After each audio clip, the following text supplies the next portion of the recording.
लो बच्चों, आइए प्रश्न को पढ़ते हैं। ए द्वारा सत्य बोलने की प्रायिकता 4/5 है।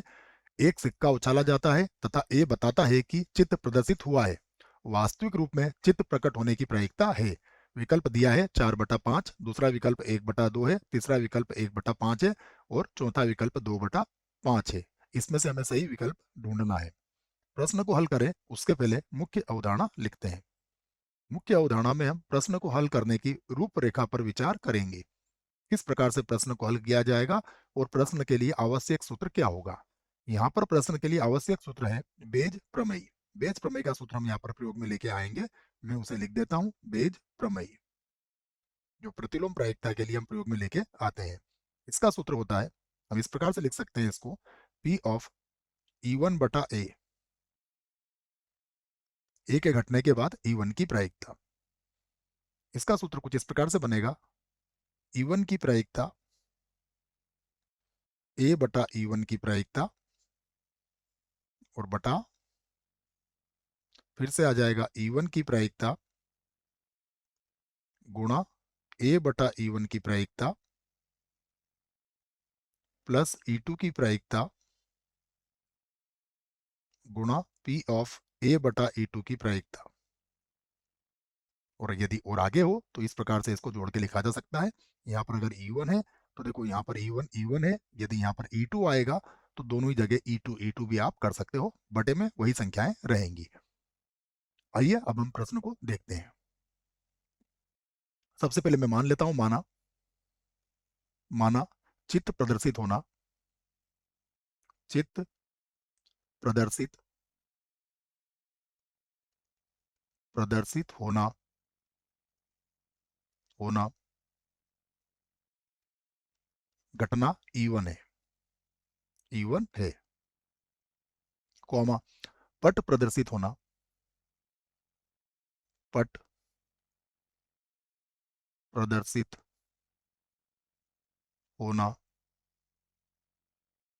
घटना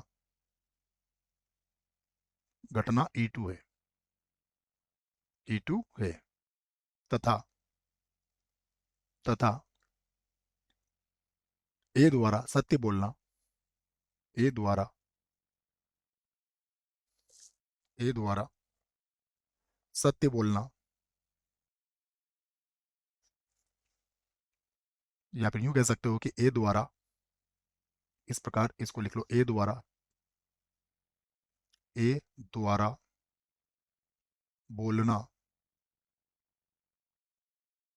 बोलना कि चित्त प्रदर्शित हुआ है, चित्त प्रदर्शित हुआ है, प्रदर्शित हुआ है, घटना घटना यहाँ पर ई मान लेते हैं हम, ई है, ई है। ठीक है, तो ये सारी बातें हमने यहाँ पर लिख ली है। अब हम इनकी संगत प्रायिकताएं यहाँ पर लिख लेते हैं। तो सभी के संगत प्रायिकताएं मैं यहाँ से लिख लेता हूँ। सबसे पहले E1 की प्रायिकता, तो चित्त प्रदर्शित होने की प्रायिकता कितनी होती है, 1/2। उसके बाद E2 की प्रायिकता, तो E2 से क्या तात्पर्य है, पट प्राप्त होने की प्रायिकता भी कितनी होती है, 1/2। अब यहाँ पर लिखेंगे E1 E/E1। E/E1 का अर्थ क्या होगा कि E1 हमने क्या माना है, चित्त प्रदर्शित होना, और ई का मतलब क्या हुआ, उसने भी क्या कहा है, चित्त प्रदर्शित हुआ है, तो इसका मतलब उसने सत्य बोला है। तो सत्य बोलने की प्रायिकता कितनी है उसकी, 4/5 हमें दी गई है, तो ये हो जाएगी 4/5। उसके बाद अब बनेगा ई, बटे में आएगा E2। तो E/E2 का अर्थ क्या हुआ, E2 मतलब क्या आया है, पट प्राप्त हुआ है, इसका मतलब ई ने क्या बोला है, झूठ बोला है। तो झूठ बोलने की प्रायिकता क्या है उसकी, झूठ बोलने की प्रायिकता के लिए हम इसको एक में से घटा लेंगे, तो एक माइनस ये हो जाएगा 4/5, घटाएंगे तो 1/5 हमें मिल जाएगा। अब यहाँ पर हम बेज प्रमेय का सूत्र लगा सकते हैं। तो यहाँ जो मैं सूत्र लगाऊंगा उसे मैं लिख देता हूँ। ये बनेगा E1/E।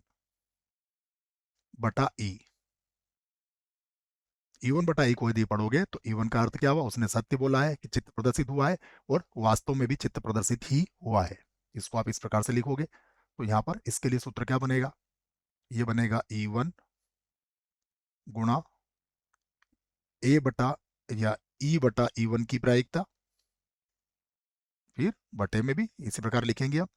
सबसे पहले E1 की प्रायिकता गुणा P ऑफ ई बटा E1 की प्रायिकता प्लस E2 की प्रायिकता गुणा P ऑफ ई बटा E2 की प्रायिकता।